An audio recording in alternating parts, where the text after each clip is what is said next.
जय हिंद साथियों, स्वागत है आप सभी का आज के अर्ली मॉर्निंग के इस डेली करंट अफेयर्स के सेशन में। तो आज है 6 अगस्त 2025 और आज फिर से एक बार हम लोग चर्चा करेंगे 10 सबसे महत्वपूर्ण करंट अफेयर्स पर, जो कि आपकी सभी प्रतियोगी परीक्षाओं के लिए बेहद ही इम्पोर्टेंट है, बेहद ही उपयोगी है। तो चलिए बिना देर किए शुरू करते हैं आज के सेशन को, आज के क्लास को। तो जैसा कि आज का पहला प्रश्न है, बसोहली उत्सव 2025 जो है कहाँ पर आयोजित किया जाएगा। बसोहली उत्सव 2025 कहाँ आयोजित किया जाएगा, तो इसको आपको याद रखना है, बसोहली जिला कठुआ में। ठीक है, बसोहली जिला कठुआ में जो है आयोजित किया जाएगा। देखिए, बसोहली उत्सव 2025 जो है यह जम्मू कश्मीर के कठुआ जिले के पहाड़ी शहर बसोहली में आयोजित होगा। यह उत्सव जो है 28 सितंबर से 2 अक्टूबर 2025 तक मनाया जाएगा। आयोजन की थीम क्या रहेगी, तो इस बार आयोजन की थीम रहेगी रामायण की परंपराएं। यह रिपोर्ट जो है जम्मू कश्मीर प्रशासन और इंदिरा गांधी राष्ट्रीय कला केंद्र द्वारा जारी की गई है। बसोहली चित्रकला को 2023 में जीआई टैग मिला, जो यहाँ की खास पहचान है। कार्यक्रम में लोक कला, रामायण प्रदर्शनियाँ, लोक नृत्य, गायन प्रतियोगिता आदि जो है शामिल हैं। इसका उद्देश्य क्या रहता है, तो इसका उद्देश्य जो है स्थानीय संस्कृति को बढ़ावा देना और पिछले साल की तरह ही राष्ट्रीय मानचित्र पर पहचान बनाना इसका मुख्य उद्देश्य रहता है। तो इन सभी बातों को आपको ध्यान में रखना है। बढ़ते हैं आज के अगले प्रश्न की तरफ। तो आज का अगला जो प्रश्न है कुछ इस प्रकार से है कि किस पेमेंट बैंक में आधार आधारित फेस ऑथेंटिफिकेशन की सुविधा शुरू की गई है। किस पेमेंट बैंक में आधार आधारित फेस ऑथेंटिफिकेशन की सुविधा जो है शुरू की गई है, तो इसको याद रखिएगा, इंडिया पोस्ट पेमेंट्स बैंक में। किसमें? इंडिया पोस्ट पेमेंट बैंक में। देखिए, इंडिया पोस्ट पेमेंट बैंक जो है इसने अगस्त 2025 में देश भर में आधार आधारित फेस ऑथेंटिफिकेशन की सुविधा जो है इसकी शुरुआत की है। यह सुविधा जो है EYDAI यानी कि भारतीय विशिष्ट पहचान प्राधिकरण के द्वारा जो है विकसित की गई है। इससे जो है ग्राहक बिना फिंगरप्रिंट या OTP के जो है चेहरे की पहचान से बैंकिंग लेन देन जो है कर सकते हैं। खास करके बुजुर्गों, दिव्यांगों और जिनकी अंगुली के निशान जो है ख़त्म हो गए हैं, उनके लिए यह बहुत ही उपयोगी होगा। सेवा सुरक्षित, आसान और तेज़ है, जिससे धोखाधड़ी की संभावना भी कम होती है।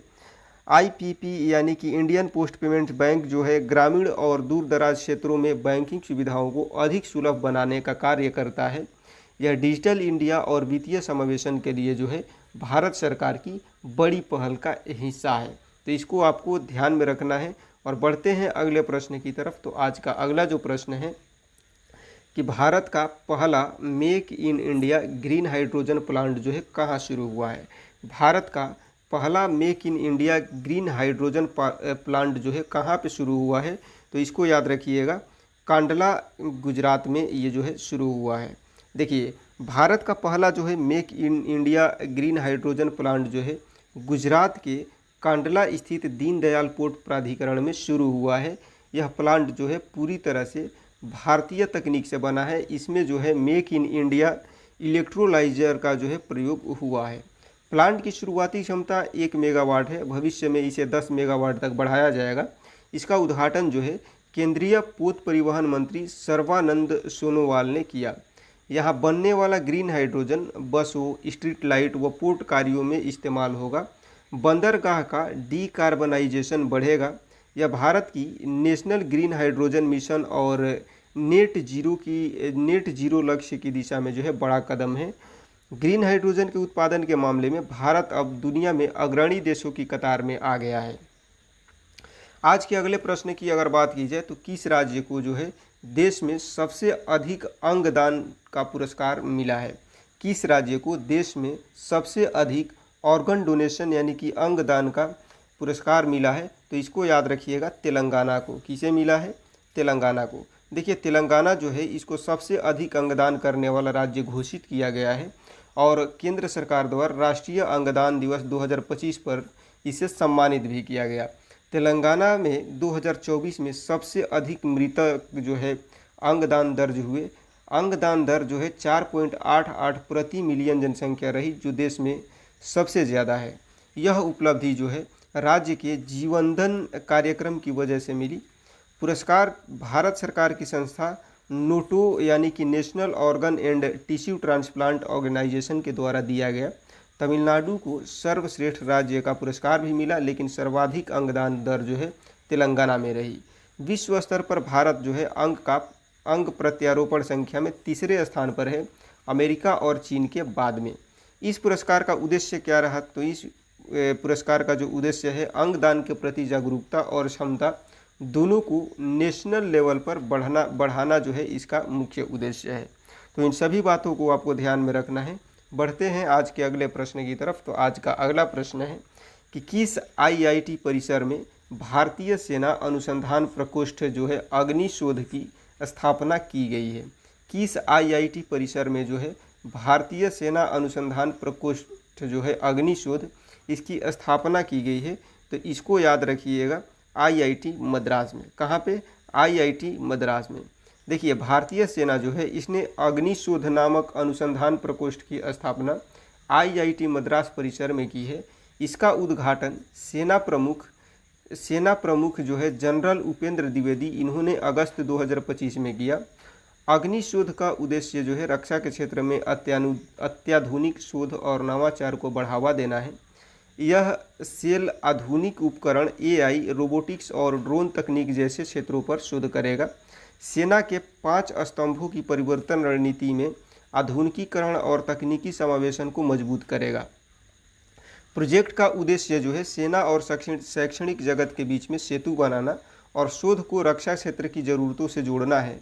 पूर्व में आईआईटी दिल्ली, कानपुर व बेंगलुरु में भी ऐसे सहयोग हो चुके हैं, लेकिन अग्नि शोध जो है रक्षा नवाचार को नई दिशा देगा। अगले प्रश्न की अगर बात करें तो अगला प्रश्न है कि पश्चिमी रेलवे ने कहाँ 155 साल पुरानी लाइन पर हेरिटेज ट्रेन फिर से शुरू किया है? पश्चिमी रेलवे ने कहाँ पर 155 साल पुरानी लाइन पर हेरिटेज ट्रेन फिर से शुरू की है? तो इसको याद रखिएगा, मध्य प्रदेश। देखिए, पश्चिमी रेलवे जो है इसने मध्य प्रदेश के पतालपानी कालाकुंड रेलखंड पर जो है 155 साल पुरानी हेरिटेज ट्रेन फिर से शुरू की है। यह लाइन जो है इंदौर से खंडवा तक जाती है, जो 1878 में शुरू हुई। सफ़र करीब 9.5 किलोमीटर गेज ट्रैक पर होता है, 9.5 किलोमीटर मीटर गेज ट्रैक पर होता है, जिससे कि सुरंगें, पुल और खूबसूरत घाटियाँ इसमें शामिल हैं। ट्रेन पर्यटन को बढ़ावा देने के लिए जो है फिर शुरू की गई है। यात्रियों को प्रकृति, इतिहास और संस्कृति की शानदार झलक मिलती है। रियासत काल के महाराजा तुकोजीराव होलकर द्वितीय ने इस लाइन की परिकल्पना की थी। हेरिटेज ट्रेनों से जो है भारतीय रेलवे की धरोहर और मध्य प्रदेश के पर्यटन को नई पहचान मिलती है। ऐसी हेरिटेज ट्रेनों की वजह से भारतीय रेलवे की ऐतिहासिक धरोहर को जो है संरक्षित किया जा रहा है। तो इन सभी बातों को आपको ध्यान में रखना है। बढ़ते हैं अगले प्रश्न की तरफ। तो आज का अगला प्रश्न है कि किसने पहला शतरंज ई स्पोर्ट्स विश्व कप जीता है? तो इसको आपको याद रखना है, मैग्नस कार्लसन जो है इन्होंने पहला शतरंज ई स्पोर्ट विश्व कप जीता है। देखिए, पहला शतरंज ई स्पोर्ट्स विश्व कप जो है 2025 में सऊदी अरब रियाद में आयोजित हुआ, जहां पर नॉर्वे के ग्रैंड मास्टर मैग्नस कार्लसन ने जो है यह खिताब जीता और $2,50,000 पुरस्कार पाया। फाइनल में मैग्नस कार्लसन ने टीम फाल्कन्स के अलीरेजा फिरोजा को हराया। टूर्नामेंट में जो है विश्व के शीर्ष शतरंज खिलाड़ियों ने भाग लिया। ई स्पोर्ट्स शैली में जो है मुकाबले हुए। यह विश्व कप जो है क्लब आधारित था। मैग्नस ने जो है टीम लिक्विड का प्रतिनिधित्व किया। शतरंज पहली बार आधिकारिक रूप से ई स्पोर्ट्स वर्ल्ड कप में शामिल हुआ। इस आयोजन से जो है शतरंज की लोकप्रियता और आधुनिक तकनीक के साथ तालमेल को नई दिशा मिली। तो इस बात को आपको ध्यान में रखना है। बढ़ते हैं अगले प्रश्न की तरफ। तो आज का अगला प्रश्न है कि द कॉन्शियस नेटवर्क नामक पुस्तक किसने लिखी है? द कॉन्शियस नेटवर्क नामक पुस्तक जो है किसने लिखी है? तो इसको याद रखिएगा, सुगाटा श्रीनिवास राजू जो है इन्होंने द कॉन्शियस नेटवर्क नामक पुस्तक लिखा है। देखिए, इस पुस्तक के लेखक जो है ये एक अनुभवी पत्रकार रहे हैं और लेखक सुगाटा श्रीनिवास राजू जो हैं ये इसके लेखक हैं। यह पुस्तक जो है भारतीय लोकतांत्रिक इतिहास के आपातकाल पर केंद्रित है। इसमें जो है विशेष रूप से उन प्रवासी भारतीयों की कहानी है जिन्होंने अमेरिका से लोकतंत्र के समर्थन में अभियान चलाया। उन्होंने इंडियंस फॉर डेमोक्रेसी नामक समूह बना करके भारत में आपातकाल के विरोध में कई गतिविधियां की। पुस्तक गहन शोध और वास्तविक घटनाओं पर आधारित है, जो कि प्रवासी देशभक्ति और नैतिक साहस को दर्शाती है। लेखक को 3 दशक का पत्रकारिता का अनुभव है और वे राजनीतिक व सामाजिक मुद्दों पर कई किताबें लिख चुके हैं। यह पुस्तक जो है आपातकाल विरोध और लोकतंत्र की वैश्विक चेतना की प्रेरक गाथा बताती है। अगले प्रश्न की बात करें तो पहली बार जो है बिम्स्टेक पारंपरिक संगीत महोत्सव का शुभारंभ जो है कहाँ पर हुआ है।